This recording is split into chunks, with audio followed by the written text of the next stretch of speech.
hope you all are doing great. So I am here with the last paper strategy of your first group of intermediate level, and the strategy is regarding your law paper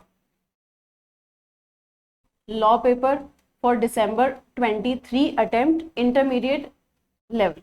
okay, law का paper new syllabus वालों के लिए पहला paper होएगा, तो पहला paper बहुत ही ज्यादा इंपॉर्टेंट होता है और ये स्ट्रैटेजी दोनों पे एप्लीकेबल है, new syllabus old syllabus both. Okay, अभी इस स्ट्रैटेजी में क्या रखा है, मैंने आपके दो ऑप्शंस रखे हुए हैं, ऑप्शन 1 एंड ऑप्शन 2, क्योंकि अभी तक बहुत लोगों ने अपना काफी कोर्स खत्म कर चुका होगा.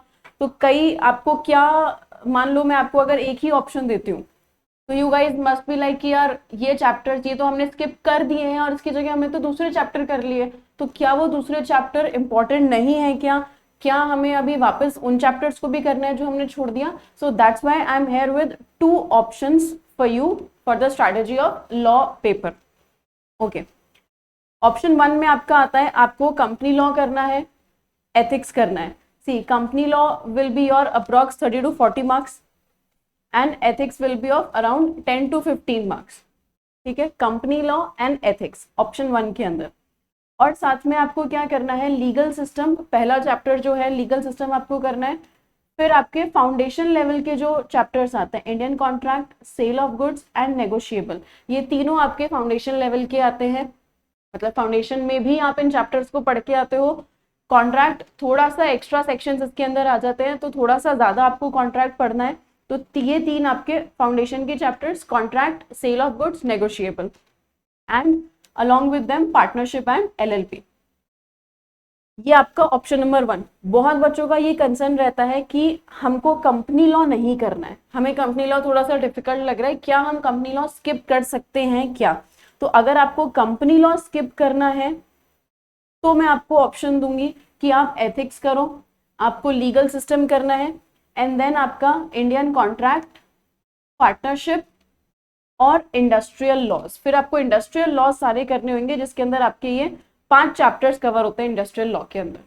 अगर आपको ऑप्शन 1 नहीं जाना है तो आप यहाँ ऑप्शन 2 ले सकते हो.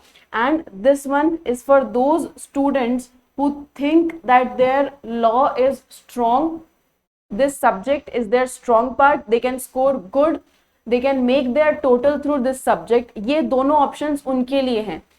नाउ अगर आपका थ्योरी बहुत ज्यादा वीक है, आप थ्योरी नहीं पढ़ सकते हो, तो मेरा आपको सजेशन रहेगा, if law is your weak subject right, if you feel like मुझे थ्योरी नहीं याद होती है, तो आपको क्या करना है, तो ऑप्शन फॉर अदर्स, जिन्हें लॉ में केवल पास होना है, जिनका माइंडसेट ये है कि हमें ओनली पास होना है, बिकॉज ऑप्शन 1 एंड ऑप्शन 2 आपका एग्जाम्शन बेस्ड है. अगर आपको लॉ के अंदर एग्जाम्शन लानी है तो ऑप्शन 1 एंड ऑप्शन 2 दोनों काम करेगा. अगर आपको ओनली पासिंग मार्क्स लेकर के आने हैं, आपको 40 नंबर लेकर के आने हैं, तो आपका ये वाला ऑप्शन काम करेगा, ऑप्शन नंबर 3. सबसे पहला आप लॉ के अंदर क्या करो, कंपनी लॉ कर लो और इंडस्ट्रियल लॉ कर लो, दोनों में से कोई भी एक, कंपनी लॉ या फिर इंडस्ट्रियल लॉ, दोनों में से कोई भी एक, जैसा आपने कर रखा होगा.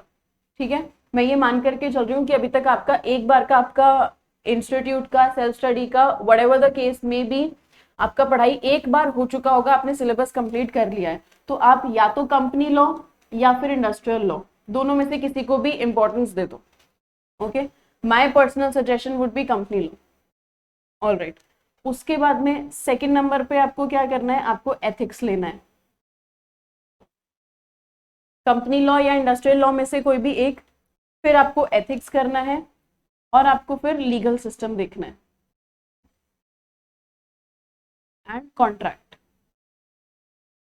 ये 4 चैप्टर्स उनके लिए जिन्हें लॉ में केवल और केवल पास होना है, जिनका मोटिव है 40 लेकर के आना लॉ के अंदर. ओके, ये ऑप्शन नंबर 3 उनके लिए है. तो मैंने तीनों ऑप्शंस यहाँ डिस्कस कर दिए हैं. एंड अब क्योंकि टाइम आपका बहुत ही कम बच रहा है, तो लॉ के लिए या for every theoretical subject my suggestion would be practical के साथ साथ आप थ्योरेटिकल सब्जेक्ट को करो।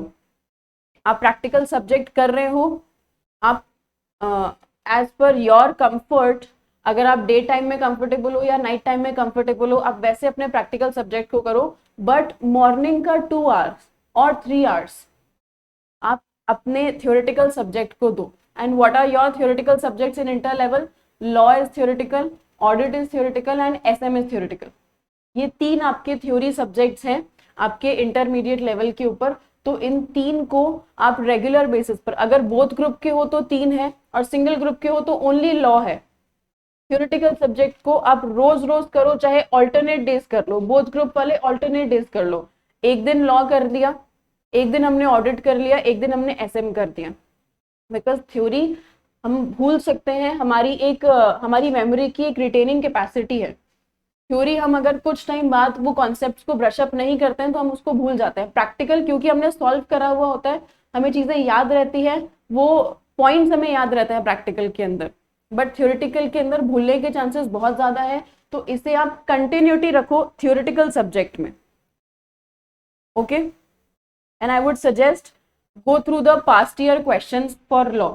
पास्ट ईयर के क्वेश्चंस देखो, इंस्टीट्यूट के सजेस्टेड आंसर्स देखो, किस तरीके से पैटर्न इंस्टीट्यूट कैसे आंसर को अप्रोच कैसे करते हैं क्वेश्चन को, किस तरीके से आपको केस स्टडी के क्वेश्चन सॉल्व करने हैं। लाइक आपको 3 स्टेप में केस स्टडी सॉल्व करनी चाहिए।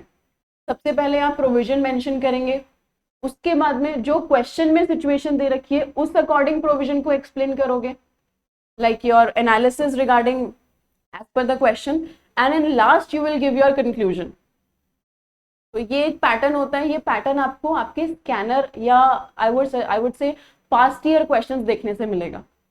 Past year questions along with their suggested answers. Okay, अभी हम जून 23 के पेपर पर देख लेते हैं। अब तो आपके पास में 2 क्वेश्चंस ऑप्शन में छोड़ने के लिए है, बहुत अच्छा एडवांटेज मिला है। डिस्क्रिप्टिव क्वेश्चंस की अगर मैं बात करूं तो देखो, आपका पहला क्वेश्चन इंडियन कॉन्ट्रैक्ट, ठीक है, 15 नंबर का आपका वो हो गया। इधर आपका एक क्वेश्चन ये रहा पार्टनरशिप का। कंपनीज एक्ट पे मैंने इतना इंपॉर्टेंस क्यों डाला है? इधर ये रहा और ये रहा, मतलब 15 नंबर का इधर, 15 नंबर का इधर, 30 नंबर का आपका कंपनीज एक्ट आ जाता है। 40 का तो इंस्टीट्यूट ने वेटेज दे रखा है, 30 का इधर आ गया। कुछ मार्क्स आपके एमसीक्यू पोर्शन में कवर कर लेते हैं, ठीक है। कंपनीज एक्ट बहुत इंपॉर्टेंट है, अगर नहीं करा है तो अभी भी टाइम है, आप इजीली कर सकते हो। एज आई सेड, मॉर्निंग का टाइम दो थ्योरेटिकल सब्जेक्ट को, बट कंटिन्यूस बेसिस पर दो। सी, कंसिस्टेंसी इज द ओनली की टू सक्सेस। आपको अगर सक्सेस चाहिए, आपको कंसिस्टेंसी मेंटेन करनी पड़ेगी, उसके सिवा और कोई भी तरीका नहीं है सक्सेस लेने का।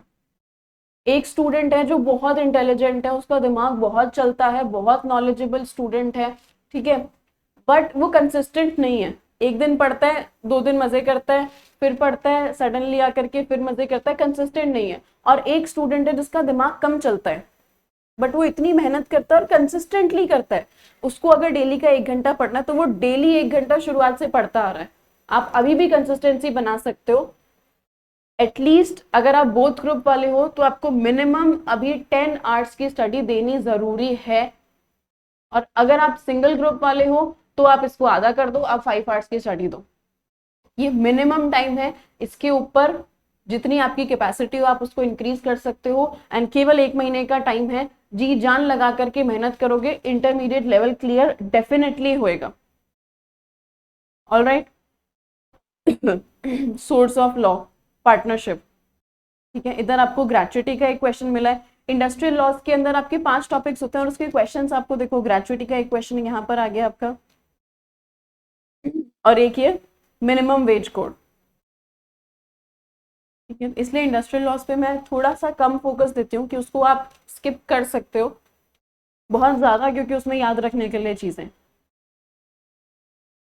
ऑलराइट, आपके पास अभी पैटर्न चेंज करा इंस्टीट्यूट ने, 2 क्वेश्चंस ऑप्शन में छोड़ने के लिए है, तो वो 2 में आप अगर इंडस्ट्रियल लॉ नहीं करा है तो वो स्किप कर सकते हो, कंपनी लॉ नहीं करा है तो उसको स्किप कर दो। आपको दोनों ऑप्शंस मैंने दे दिए हैं, बिकॉज मोस्टली स्टूडेंट्स इसी में कंफ्यूज होते हैं कि हमें कंपनी लॉ करना चाहिए या फिर नहीं करना चाहिए।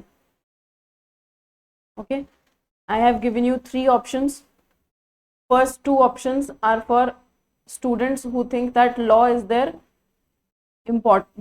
strongest part, and the last option is for those students who think that they just want to clear this subject because theory is not our strong part. All right, I hope this would be helpful to you, and along with this video we are done with our group 1 strategy for intermediate level.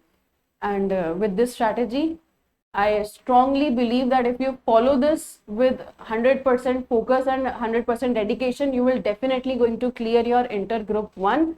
And soon I will bring in continuity, I will bring 4 videos regarding your intermediate, your group 2nd strategy.